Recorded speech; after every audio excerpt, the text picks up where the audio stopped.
E aí pessoal, tudo bem? Estou gravando aqui o primeiro vídeo de conteúdo das aulas de Sociologia do terceiro ano, tá? O primeiro assunto que nós vamos tratar nessa aula inaugural, é sobre as origens e desenvolvimento do positivismo, tá?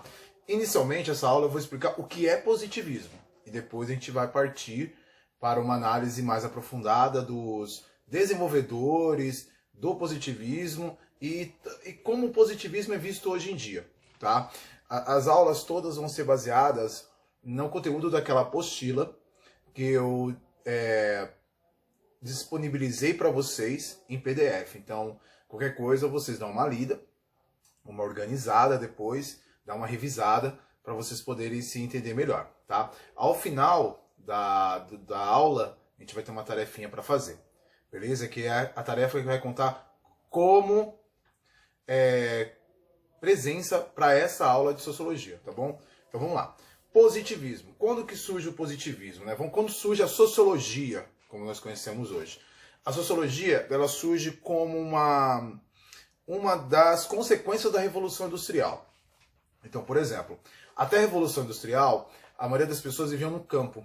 Era uma vida rural, em comunidades, uma vida muito simples. Tá? Então, a partir da Revolução Industrial, a partir do meados do século XVIII na Inglaterra, e depois isso se espalha por toda a Europa, nós temos desenvolvimento de novas tecnologias, e essas tecnologias vão levar a modificar a forma de agir e de pensar da sociedade. Então, por exemplo, a vida urbana ela é totalmente diferente da vida rural, né? A vida rural ela é pré-determinada por elementos naturais, como o tempo, né, a colheita, a plantação, os animais, etc. Então, uma vida muito mais próximo de um tempo que dificilmente consegue se controlar. Tá? E também assim, nesse momento, nesses aspectos, por mais importante que seja, essa vida no campo é uma vida muito simplificada.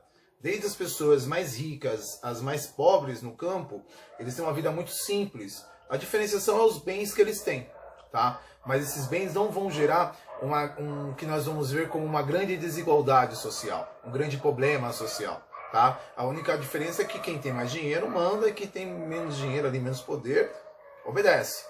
Tá? Quando nós chegamos na era industrial, né, então isso começa a desenvolver a partir da metade do século XVIII, começa a surgir diferenças sociais que são mais abruptas, tá? Mais visíveis. Por quê?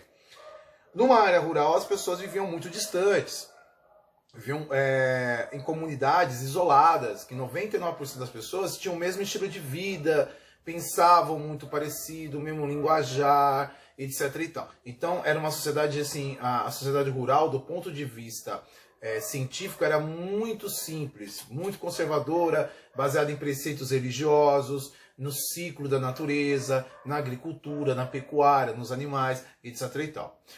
A partir do momento que surgem as primeiras indústrias, essas pessoas são aglutinadas dentro de uma empresa, né, dentro de uma fábrica ali, por horas e horas, tá, durante 10, 12, 16 horas por dia, elas começam a desenvolver um pensamento coletivo que ele é muito mais flexível, tá? Devido às origens dessas pessoas, certo? Se antes todos viviam juntos, nasciam, viviam e morriam na mesma comunidade, agora não.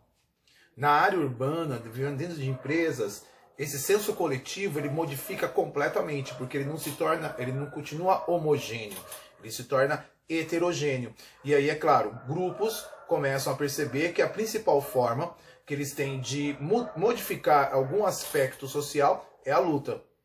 Então começa o que nós podemos dizer, entre aspas, na fase mais moderna da sociedade, as lutas sociais, tá? Que é por melhores condições de vida, melhores condições de trabalho, direitos trabalhistas, diminuição da desigualdade social, melhor sistema de saúde, educação, transporte, infraestrutura, etc. Então a gente pode dizer, né, e com uma grande ambivalência, que a sociologia é uma ciência moderna, que surgiu nos últimos 200 anos, tá? Só que, claro, né, se a gente for pensar, pegar pensadores ali da Grécia Antiga, da Roma Antiga, da Idade Média, de uma forma ou outra eles pensavam nos grupos sociais, mas não pensavam da forma como nós pensamos hoje, certo?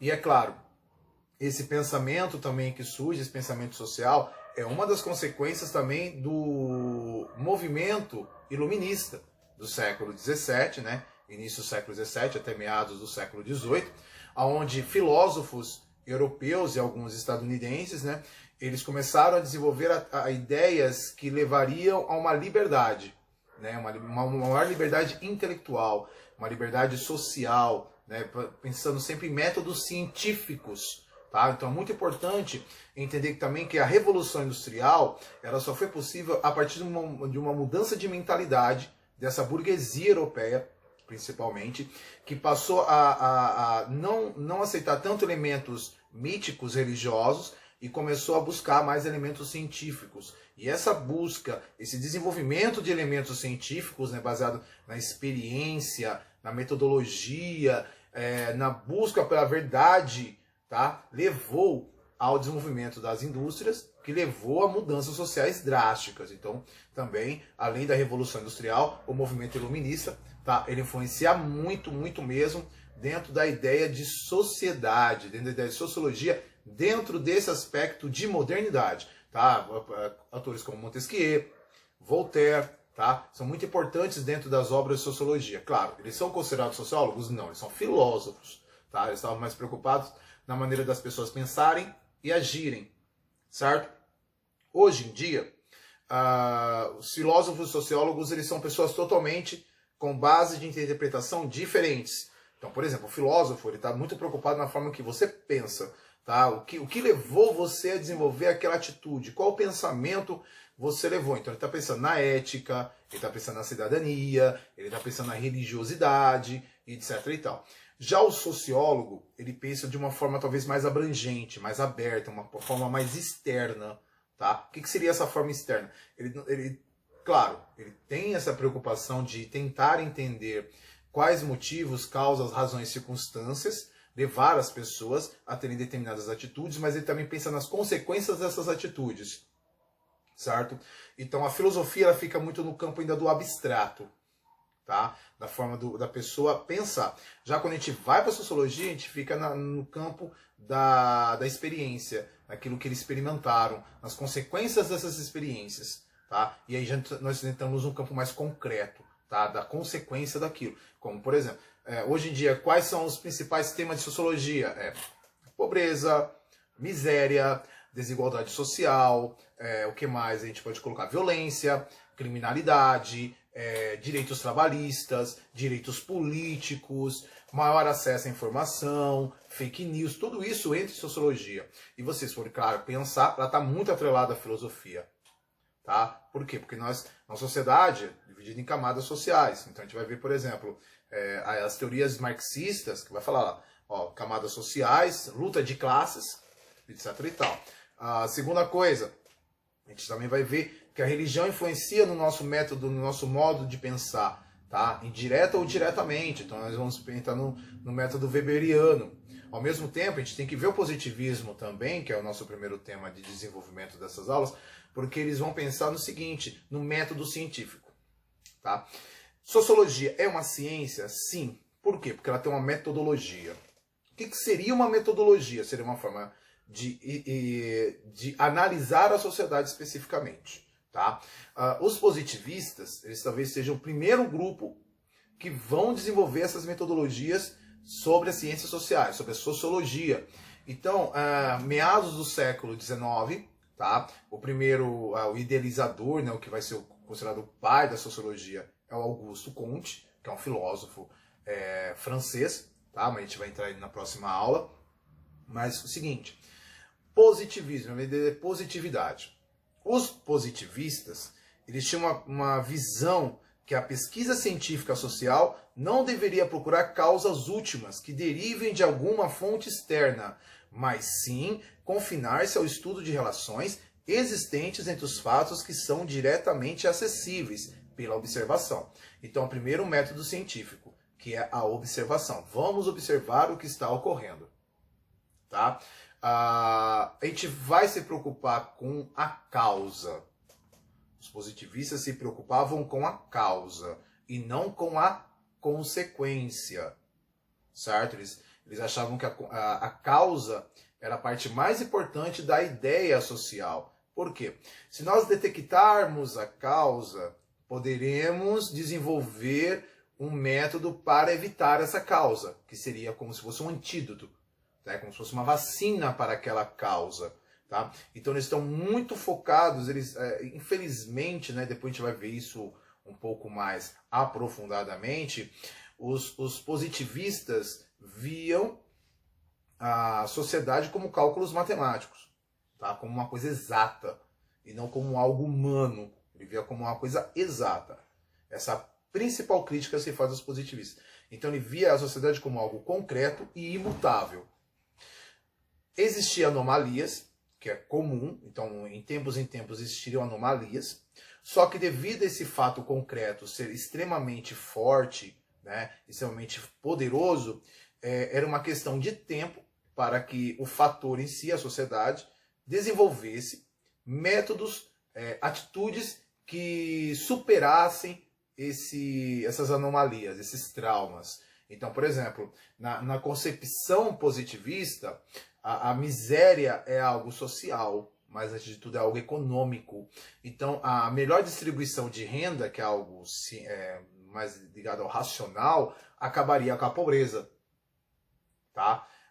Por exemplo, uma doença, uma epidemia, como nós estamos tendo hoje, do coronavírus. Na cabeça dos positivistas, era só ficar em casa e acabou. Solucionamos o problema. Se todo mundo ficasse em casa, se todo mundo ficasse em isolamento social, né, a pandemia seria superada. Mas aí vamos colocar alguns probleminhas dentro dessa situação do positivismo. E vamos pegar a pandemia como um exemplo. Se todo mundo tivesse ficado em casa, ninguém fosse trabalhar, como que as pessoas se manteriam? Por quê? Hoje em dia, a sociedade global, ela depende muito de atividades desenvolvidas por outras pessoas que estão inseridas nessa sociedade. Então, por exemplo, eu posso dar aula à distância, com vídeo, gravar um vídeo, mandar para vocês, etc e tal. Só que, por exemplo, o padeiro. O padeiro vive, ele tem a liberdade, né? Ele tem o lucro dele, ele tem o recurso dele que vem de produzir pães. Só que eu não posso ir na padaria comprar pão porque eu estou em isolamento social. Então, e aí? Ele também está em isolamento social, então ele pode produzir o pão, mas quem vai me trazer esse pão? É impossível. Então sempre vai ter que ter alguém nas condições da sociedade contemporânea que vai ter que desenvolver, vai ter que se sacrificar para que a sociedade continue a se mover. Né? Que é um dos grandes exemplos da sociedade capitalista, é a constante movimentação. Ela é muito dinâmica. Se ela parar, ela deixa de existir. Tá? Então é impossível você controlar uma pandemia. Tanto que mesmo os países que tiveram um controle muito rígido do isolamento social continuaram tendo casos, certo? Continuaram tendo casos de coronavírus. Mas é claro, numa velocidade menor. Então, menos pessoas se contaminaram. Mas não deixaram de se contaminar pessoas. Tá?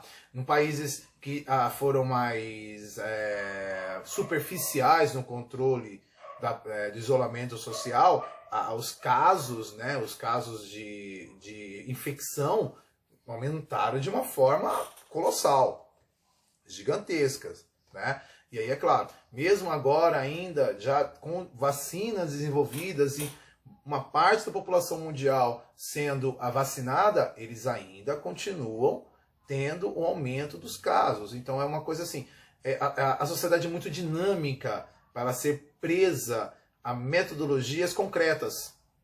Então é uma das grandes críticas que nós fazemos ao positivismo.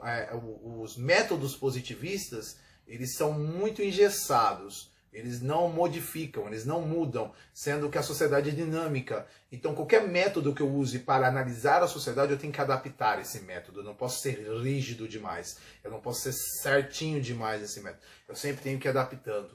Eu sempre tenho que ir vendo melhorias na forma minha de analisar, pensar e tirar conclusões sobre aquilo que está sendo feito para eu poder ter uma dinâmica maior. Beleza? Próxima aula, a gente vai entrar um pouquinho mais no Augusto Conte e aí a gente dá uma continuidade para ver como que a gente está indo. Beleza? Tchau para vocês. Até a próxima aula. Agora a atividade. Eu vou deixar uma pergunta junto com o vídeo.